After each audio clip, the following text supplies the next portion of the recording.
Hace unos años, Roberto Huarcaya llegó aquí, al Hospital Larco Herrera, no necesariamente para ser internado, sino cumpliendo un papel de fotógrafo. Felizmente, Huarcaya ya había tenido entrenamiento en el campo de la psicología. Eso hizo posible que al llegar pudiese internarse en los confines del ser y trabajar la psique de cada uno de los personajes que fotografiaba. En esta oportunidad vamos a hablar con él, no solamente de esta serie tan interesante, sino de su carrera y sus experiencias como fotógrafo, sobre el interés que ha manifestado más de una vez por el paso de la muerte en el cuerpo y en diferentes materias que tiene el planeta. Los dejo entonces con Roberto Huarcaya en esta edición de La Madre del Cordero.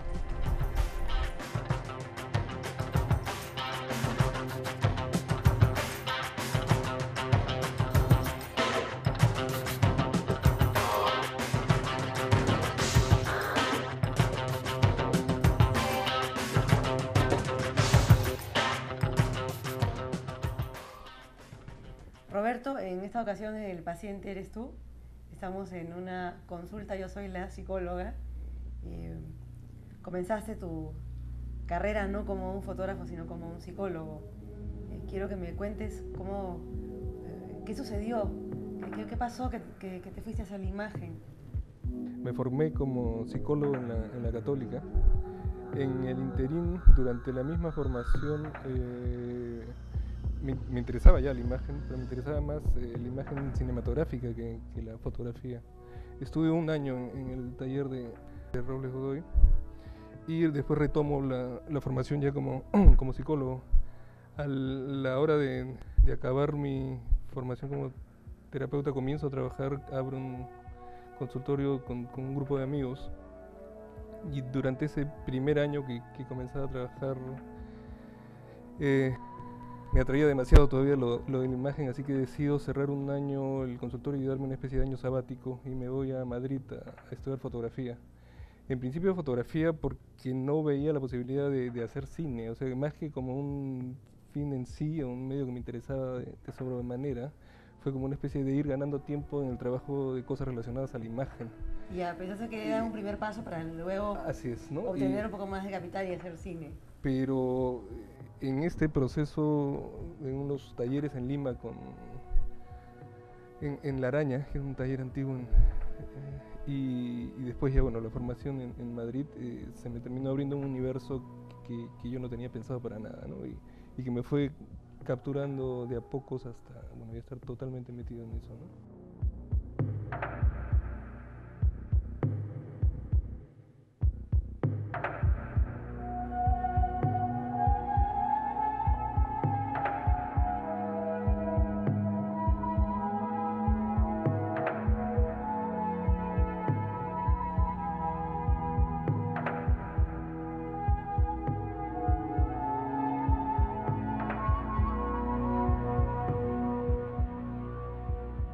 La primera serie que trabajaste, no sé si la primera, pero la primera que mostraste al público, tiene que ver justamente con psicología e imagen, ¿no?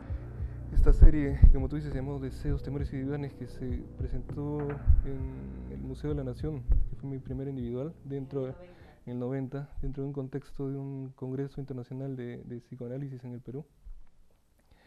Y eran, como tú dices, esta cuestión muy teatral, ¿no? Es una puesta en escena donde hay un diván, un sillón con un terapeuta, y un perchero, ¿no? Con algunos de los elementos que los pacientes van dejando, descolgando. Es como un elemento simbólico que te habla un poco de quién es el paciente, ¿no? Que en ese momento está visitando la consulta. Sí, y había después sencillamente una secuencia muy cinematográfica, como tú dices, ¿no? Son 24 fotos en donde aparecen o emergen una especie de los fantasmas del paciente, ¿no? Que eran representados por un hombre desnudo, una mujer desnuda y un niño desnudo, ¿no? Como parte de la progresión de cualquier terapia, ¿no? De cualquiera de nosotros.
¿Cómo haces para que personajes como ambulantes que están en la calle, en medio de la hostilidad esta urbana, o psicópatas de un pabellón, de un hospital de enfermos mentales, posen ante ti, ante tu cámara, que es bastante grande, con esa frescura y tranquilidad que parecen transmitir, ¿no? El trabajo, por ejemplo, con los ambulantes creo que fue para mí el primero en cual comienzo a descubrir cuánto de esa formación que estaba dejando igual me seguía sirviendo y la seguía aplicando en ese nuevo trabajo, ¿no? Sí, porque estás hablando de gente que está en la calle y que tiene cierta, o que puede tener cierta hostilidad hacia alguien con una cámara que quiere tomarle ciertas fotos, ¿no? Sobre todo cuando se los lleva a un lugar específico. Sí, lo que pasa es que parto en todos los proyectos en donde vinculo a gente de la opción de que el otro, de que el sujeto tiene toda la capacidad de tomar decisiones en una serie de partes del proceso. Y tenía yo ya muy claro desde ese momento, desde el principio de mi trabajo, que a mí no me interesaba salir a hacer foto a la calle, de alguna forma, ¿no? A buscar imagen, a buscar la visión clásica del momento preciso de Cartier-Bresson o todo esto, ¿no?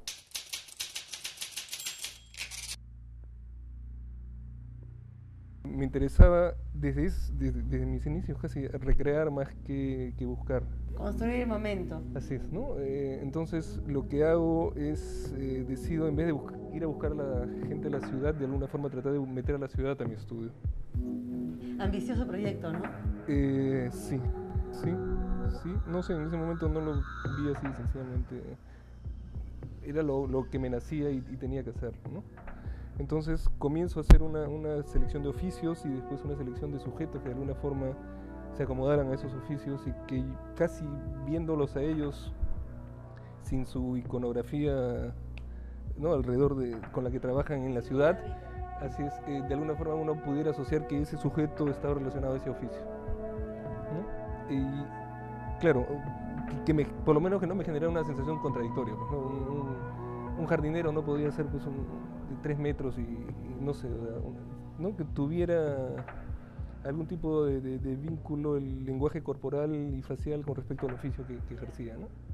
Entonces, bajo ese criterio que comienzo a buscar gente en las calles y me acerco sencillamente y les planteo el proyecto, les enseño trabajos anteriores y no tuve ningún problema salvo un panadero, pero que ni siquiera me dejó hablar, sencillamente me mandó de paseo antes de que siquiera le hiciera la pero con todo el resto fue una cosa que a mí me sorprendió, la fluidez y rapidez de aceptar el proyecto.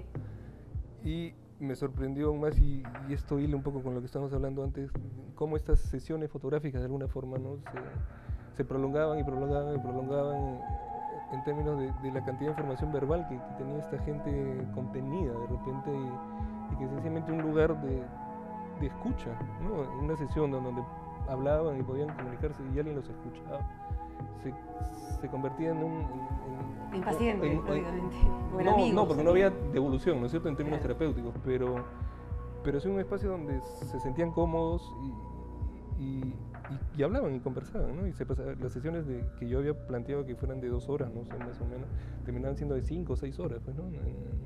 ¿Cómo se siente más cómodo Roberto Huarcaya? ¿En la silla del doctor, del que escucha, o en la silla del paciente?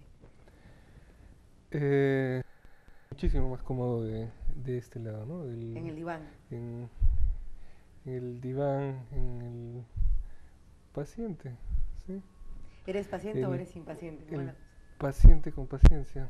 Paciencia tengo un montón, demasiada diría yo. No, mucho más cómodo de este lado de la relación.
Mucha paz a la hora de ser retratados, cosa que no sé cómo logras, porque en los ambulantes vi mucha sonrisa, mucha frescura, muchas ganas de ser retratados, igual como ese señor, ya no quizás sonrisa, pero sí entrega al fotógrafo, ¿no? Sí, creo que pasa por una especie de respeto mutuo, pero sincero, tanto con los ambulantes o en general con la gente que trabaja. Era tratar de generar una especie de autorretrato en donde yo era sencillamente un catalizador, ¿no?, de esto, ¿no?, el que generaba las condiciones para que esto se posibilite, ¿no?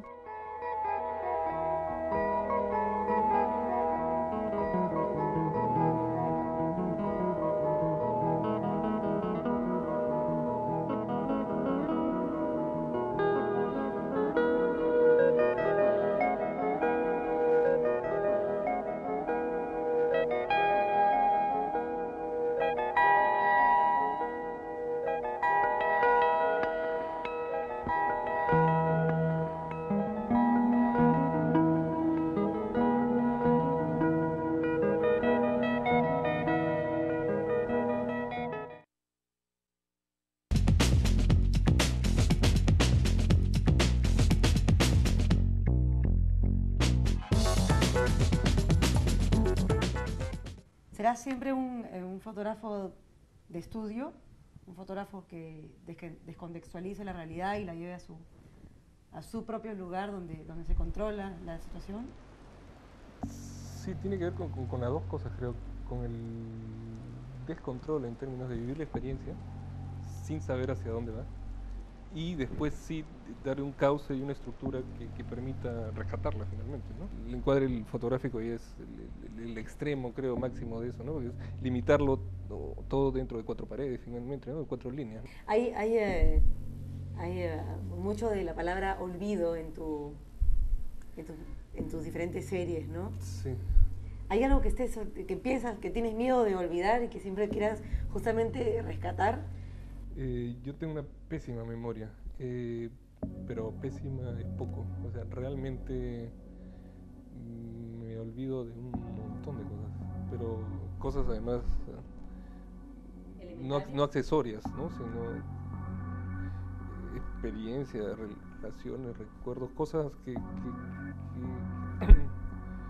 si no me las hacen recordar, yo ya las dejé en algún cajón o tacho o bolsa que no tengo tan fácil acceso, ¿no? O sea, sí, es parte de mi, no sé, de mi forma de relacionarme, creo.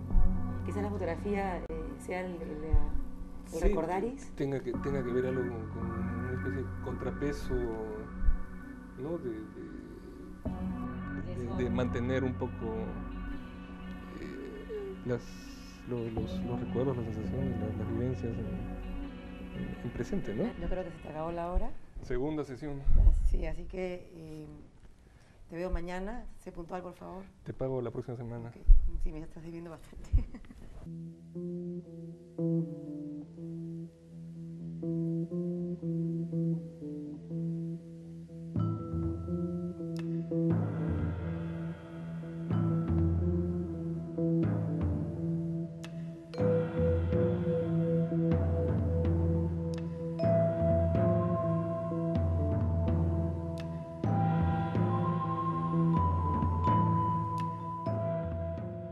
Veo en ti eso, justamente ese carácter no espontáneo, sino dramatizado, preparado de la fotografía, ¿no?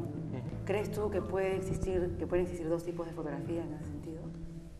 La espontánea, la que capture el momento, que es tan válida como la otra. Lo que no creo es que ninguna registre lo real o lo verdadero. Creo que la otra es, al haber una selección de momento, encuadre, por hora, situación de luz, posición con respecto a la escena, están habiendo casi tantas variables como las manejadas en una situación artificial y montada, ¿no? La diferencia es que uno interviene menos o muchísimo menos de repente en lo que está al frente, ¿no es cierto? En términos de incidir, a diferencia de una situación de estudio en donde sencillamente si no lo organizas no pasa nada, ¿no? O sea, ¿qué es lo que hace que Roberto Huarcaya trabaje con una cámara que usa placas, que nadie quiere asumir ese tipo de costos porque son muy caros, porque cada original vale, como tú me dices, $20? ¿Qué tiene ese proceso, ese tipo de fotografía que no tiene el resto para ti, personalmente? Para mí tiene varias cosas. Primero es tan lento que en el proceso de ir fotografiando puedes ir elaborando, racionalizando, componiendo además también porque tiene casi un visor, un monitor en la parte de atrás tan grande, ¿no es cierto?, que facilita mucho organizar la información dentro de este espacio. Para componer con tranquilidad y calma, ¿no? Con todo el tiempo del planeta, ¿no? O sea, sin ningún tipo de presión ni apuro, aunque uno ve las cosas de cabeza, ¿no? Y doblemente invertida, pero eso se acostumbra uno rápidamente. El cerebro comienza a funcionar así, entonces. En términos de retrato, esta lentitud te genera, como conversábamos en algún momento, te obliga casi a mantener un vínculo mucho más fuerte con el sujeto, que te facilita después el trabajo, ¿no? Y con objetos o cosas es maravilloso poder componer pues, en un espacio de 20-25 comparado con un visor de 35 que es una cosa chiquitísima, ¿no? O sea, la posibilidad que tienes de distribuir los espacios, de organizarlo, de ver profundidades, de jugar, son es mucho más rico, inmensamente mayores.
Villacorta en algún momento menciona que el cuerpo, en tu caso, es un locus, es un lugar donde sucede todo, ¿no? Porque he visto, por ejemplo, el trabajo del desnudo, tanto de tus familiares, de tus abuelos, bueno, de tu abuelo, tu padre, de tu madre, como de mujeres en posiciones muy plásticas, casi pictóricas, ¿no? Y también de mujeres embarazadas, justamente, que son como receptáculos, ¿no? de esta vida nueva, ¿no? Que deberían ser unos pomos. Sí. Tú trabajas más el cuerpo desde ese punto de vista, más que la sensualidad del cuerpo en sí, ¿no? Sí, de repente tengo unos primeros trabajos, pero muy al inicio, en donde sí abordo el cuerpo de una forma de repente más, no sé, tradicional en ese sentido. Pero muy rápido me comienza a interesar el cuerpo más como un territorio sobre el cual suceden cosas y quedan marcas de cosas, ¿no? Que el tiempo que va viviendo el cuerpo y el tiempo que va cayendo sobre el cuerpo va generando una cantidad de cambios que me parecen visualmente interesantísimos, ¿no? Me dijiste cuando vine a hablar contigo que la ficción la construías en la pretoma, no en la posttoma, que armás básicamente la historia antes de disparar. Creo que un ejemplo clásico de esto es lo de la serie de Continuum de los pomos, ¿no? En donde en un espacio determinado, en este pabellón de patología, veo una serie de pomos con órganos. Con órganos, con fetos, y después me viene la idea de, al ver estos fetos de tantas edades, de hacer esta cuestión secuencial, ¿cierto? Desde un feto dentro del útero hasta un miembro vivo de mi familia o un miembro mayor de mi familia, que era mi abuelo. Tu abuelo. Momento, ¿no? Y hacer una secuencia lineal de desarrollo, de crecimiento con esto, ¿no? Entonces comienzo a dibujar esto. Pienso que la única forma de mantener, por ejemplo, la unidad visual entre los fetos fotografiados en el pabellón de patología y esta ficción que tenía que construir era recrear un pomo que de una forma guardara los pesos visuales del cuerpo del adulto con respecto al cuerpo del feto con el pomo médico, ¿no? Entonces tengo que mandar a hacer un pomo acrílico inmenso, después tengo que hacer pruebas de cómo llego al color un poco del formol en el tiempo con el cuerpo.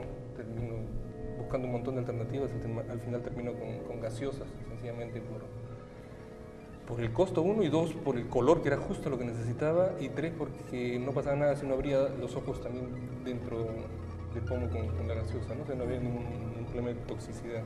¿Qué gaseosas usaste? Mi abuelo está en manzanita, mi padre está en Fanta y yo estoy en Coca-Cola, ¿no? Que eran tonos y densidades distintas, pero que me interesaban para ir remarcando esta especie de pérdida de color también con el tiempo, ¿no? Mi abuelo era el más diluido, mi padre el intermedio y yo era el que tenía un poco más de color. Un color más fuerte, ¿no? Más saturado.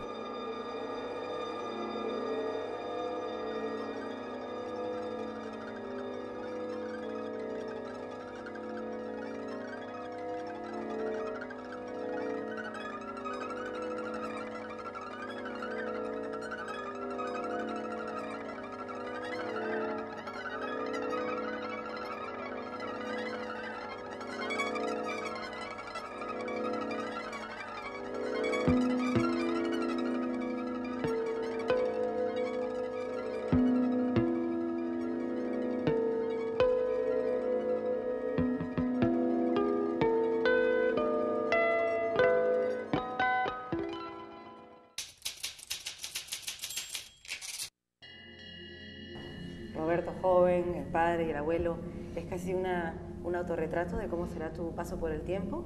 Sí, también es una especie de autoafirmarme en un continuo, ¿no? Y ubicarme con un antes y después, ¿no? Tomar conciencia de en dónde estoy en ese momento determinado.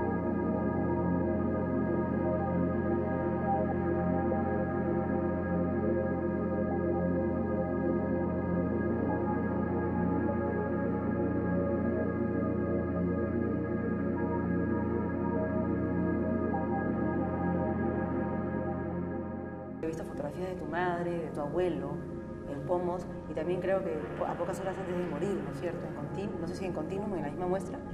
No, la foto de mi abuelo esa corresponde a la serie Retorno al Olvido, que fue hecha para la Bienal de La Habana. Era la escalera y era una especie también Con los ojos. con los ojos por afuera y con una serie de otras imágenes más simbólicas por dentro, ¿no? Donde acababa con la imagen de mi abuelo en el último peldaño de esta escalera, ¿no? Eran 6 metros de una escalera en espiral, que para mí también fue una especie de homenaje póstumo a él, pero eso fue sencillamente una cuestión personal, ¿no? Igual tenía un sentido dentro de la estructura para el público en general, ¿no? Que era la cumbre o el hecho más importante de la vida, ¿no? Es, la muerte. Es el último momento, ¿no? Y sí, de alguna forma, horas antes de que falleciera, estuvimos trabajando eso con él, ¿no? ¿Tenías una linda relación con tu abuelo? Sí, sí. O sea, hemos trabajado mucho juntos, ¿no? Y él totalmente siempre dispuesto no sé, pues a esa edad, meterse a los pomos primero, ¿no? Hubo que calentar el agua con un calentador tenía miedo de que se resfriara, claro, se enfermara, ¿no? Poner una escalera para subir y una escalera para bajar, pues tampoco era tan fácil. Claro, una persona tan mayor. ¿Qué tenía cuando hizo esto? 82, bueno, lo de los pomos, 82 años, creo. ¿Y cuando lo fotografiaste antes de su muerte? 86, 87. Te mira con una cara muy, muy plácida antes de morir, esas 6 horas antes de morir. ¿Él estaba consciente de lo que estaba ocurriendo? Los dos creo que estábamos muy conscientes que era una especie de despedida, ¿no? De esto que habíamos venido haciendo juntos por mucho tiempo, ¿no? Él sabía para dónde era la foto, cómo era la foto, no iba a verla ni siquiera, o sea, no llegó a verla ni siquiera revelada, pero sí tenía una idea muy clara de que era para una muestra en la Bienal de La Habana, que iba a tener estas características, esa forma, que iba a estar puesta así. Y a mí también me quedaba claro que él tampoco iba a poder ver esa obra, ¿no? Entonces fue una cosa muy fuerte, pero también muy rica en mi experiencia, ¿no?